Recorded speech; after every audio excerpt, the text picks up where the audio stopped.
La lluvia golpeaba el asfalto de la carretera 57D aquella noche de viernes. Eran las 23:47 cuando el capitán Rodrigo Méndez colocó los conos naranjas en la pista, iniciando un retén de rutina más. 15 años de Policía Federal de Caminos le habían enseñado que ninguna noche era realmente común, pero aquella sería diferente de todo lo que había vivido. El flujo de vehículos era intenso. Camioneros volviendo a casa, familias regresando de viajes, jóvenes en busca de diversión.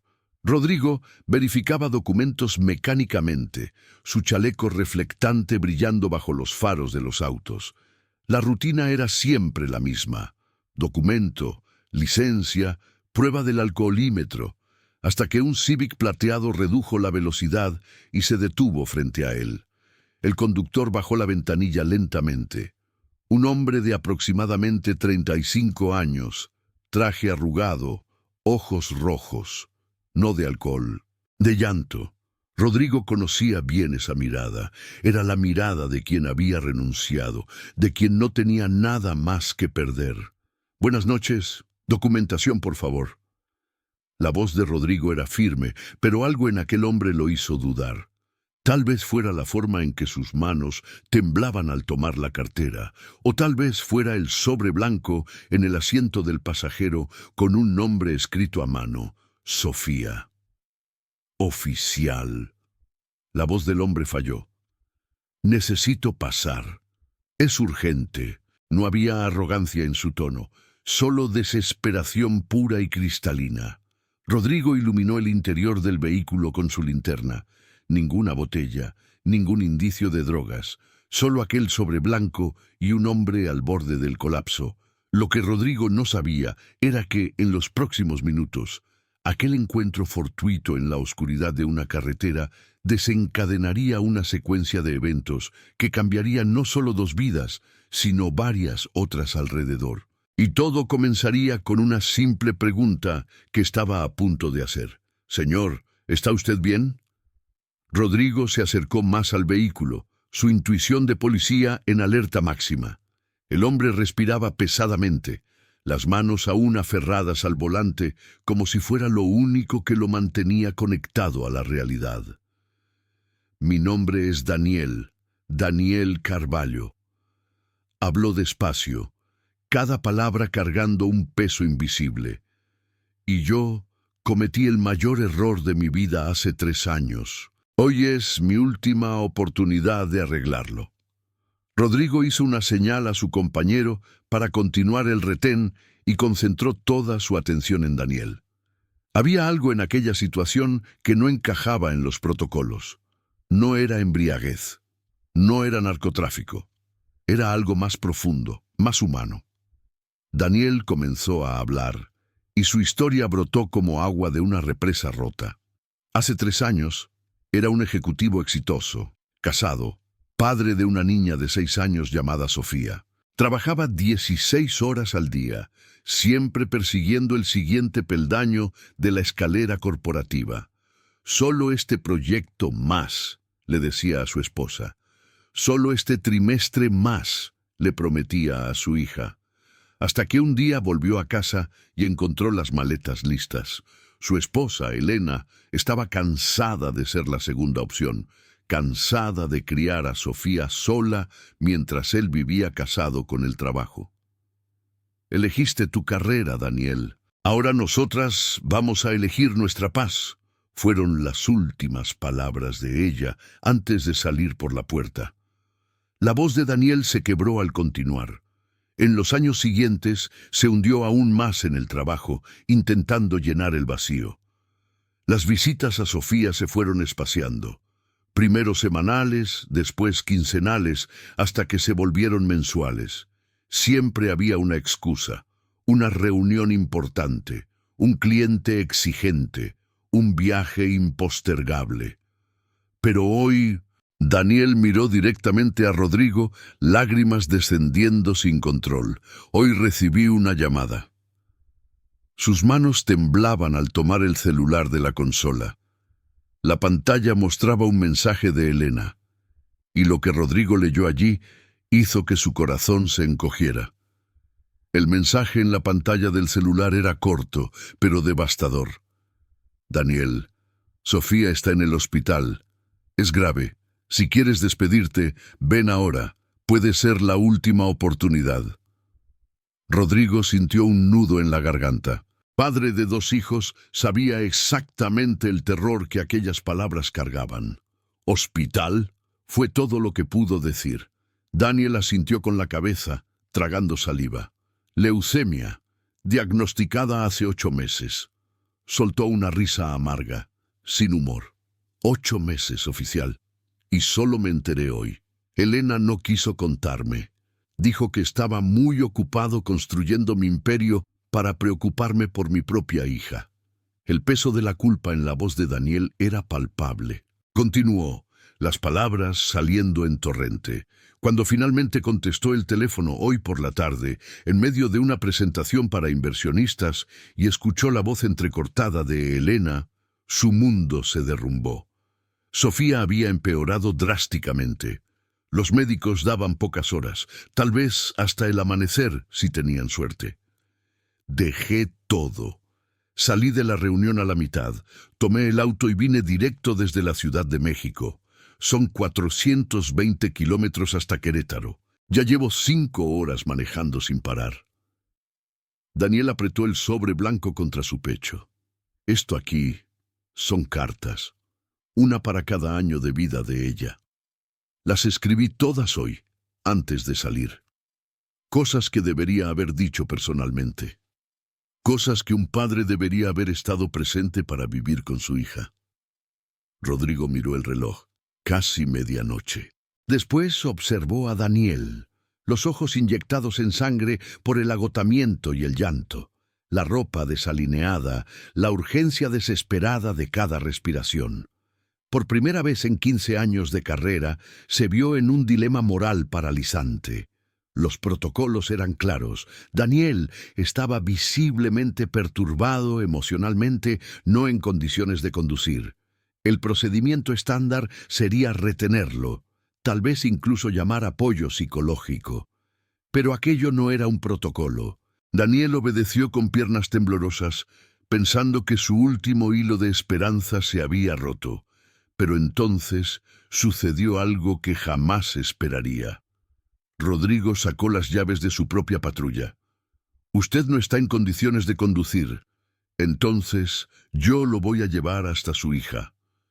La expresión de Daniel pasó de desesperación total a shock absoluto en segundos. «¿Qué? Pero...» «Nada de peros. Suba a la patrulla. Ahora». Rodrigo ya estaba moviéndose, hablando rápidamente con su compañero por radio. «Marcos, continúa el retén. Tengo una emergencia. Código personal. Explico después». No esperó respuesta.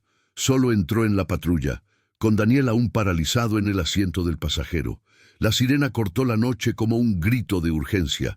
Rodrigo pisó a fondo el acelerador, la carretera oscura transformándose en un borrón de luz y velocidad. 160, 170, 180 km/h. Cada segundo contaba. Era una vida. Era una niña de 9 años esperando al padre que nunca estuvo presente cuando ella lo necesitó, y que ahora, tal vez, llegaría demasiado tarde. «¿Cuánto falta?», preguntó Rodrigo, su voz más suave ahora. «¿Para el hospital?». 68 kilómetros. Daniel respondió inmediatamente, cada número grabado en su mente como una sentencia. «Unos 40 minutos si no me detengo».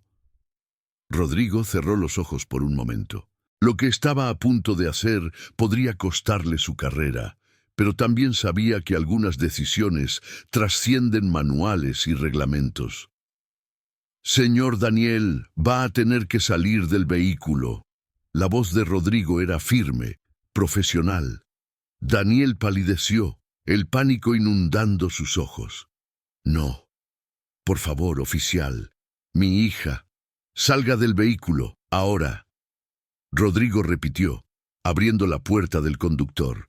«Carlos me dio el mayor regalo que alguien podría dar, la paz de saber que Pedro no estaba solo». Rodrigo aceleró aún más. Desde aquel día hice una promesa. Siempre que pudiera ser el Carlos de alguien, lo sería. Siempre que pudiera darle a otro padre la oportunidad que yo no tuve, la daría. Miró brevemente a Daniel. Hoy yo soy tu Carlos, y tú vas a llegar a tiempo. Eso te lo prometo. Y los neumáticos de la patrulla cantaron al entrar en el estacionamiento del Hospital General de Querétaro a las 00:38. 33 minutos de una carrera contra el tiempo, contra el destino, contra todos los y sí. Daniel apenas esperó que el auto se detuviera completamente antes de saltar, corriendo hacia la entrada de la UCI pediátrica. Rodrigo lo siguió de cerca, su chaleco reflectante llamando la atención de enfermeras y guardias de seguridad. «Él está conmigo», dijo solamente abriendo camino. En el tercer piso, una mujer de aproximadamente 35 años estaba sentada en el pasillo, el rostro enterrado en las manos. «Elena, vine...»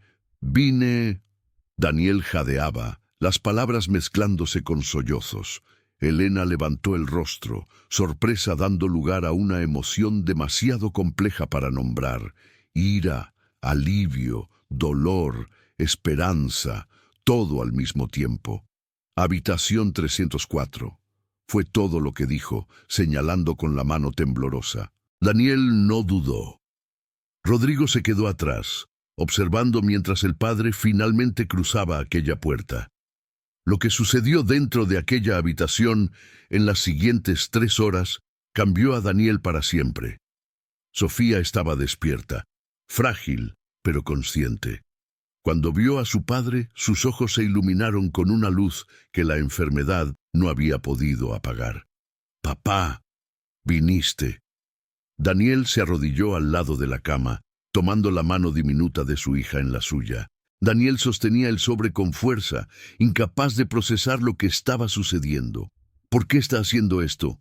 Finalmente logró preguntar, su voz apenas audible sobre el ruido de la sirena. «¿Puede perder su empleo? Puede...». «Porque hace 15 años...». Rodrigo interrumpió, los ojos fijos en la carretera pero la mente claramente en otro lugar. «Yo estaba del otro lado de esta situación». El silencio que siguió fue pesado. «Mi hijo, Pedro, tenía 7 años. Accidente de bicicleta, se golpeó la cabeza. Yo estaba a 3 horas de distancia, en un curso obligatorio. Cuando llegué, él ya se había ido». La voz de Rodrigo no falló, pero Daniel podía sentir el dolor antiguo pulsando en cada palabra. «En sus últimos momentos, ¿sabe quién estuvo allí? Un enfermero llamado Carlos, un completo extraño que sostuvo la mano de mi hijo, que le cantó, que hizo que no muriera solo y asustado. Las cartas cayeron al suelo, olvidadas, porque se dio cuenta de que no necesitaba palabras escritas. Necesitaba estar allí, presente, finalmente presente. Conversaron. Él escuchó sobre su escuela, los amigos, los sueños, los miedos, cosas que debería haber sabido hace años. Contó historias, cantó canciones que pensaba haber olvidado. Prometió cosas que ahora se aseguraría de cumplir. Y cuando Sofía finalmente se durmió, su mano aún entrelazada con la de él, algo milagroso sucedió. Ella no murió aquella noche, ni la siguiente.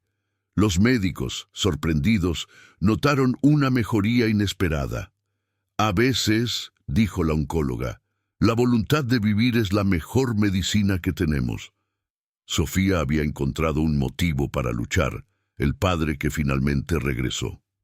3 meses después, Rodrigo recibió una carta. Dentro, una foto. Daniel y Sofía en el parque. Ella con un pañuelo colorido en la cabeza, pero sonriendo ampliamente. Detrás, un mensaje simple. «Está en remisión, y yo estoy en casa. Gracias por darme la oportunidad de ser el padre que siempre debí haber sido. No salvaste solo una vida aquella noche, salvaste 2». Rodrigo colocó la foto en el tablero de la patrulla, al lado de otra, Pedro sonriendo en su bicicleta. «De nada, Daniel», susurró, de nada. Porque al final, aquel retén no fue sobre reglas o protocolos, fue sobre humanidad, fue sobre la decisión de ser la persona que extiende la mano cuando alguien está cayendo. Fue sobre entender que, a veces, lo más importante que podemos hacer es simplemente estar presente. Y fue así como un retén de rutina en una noche lluviosa cambió 2 vidas para siempre, o tal vez 3. Porque Rodrigo finalmente encontró paz, sabiendo que el legado de Pedro continuaba vivo en cada vida que tocaba.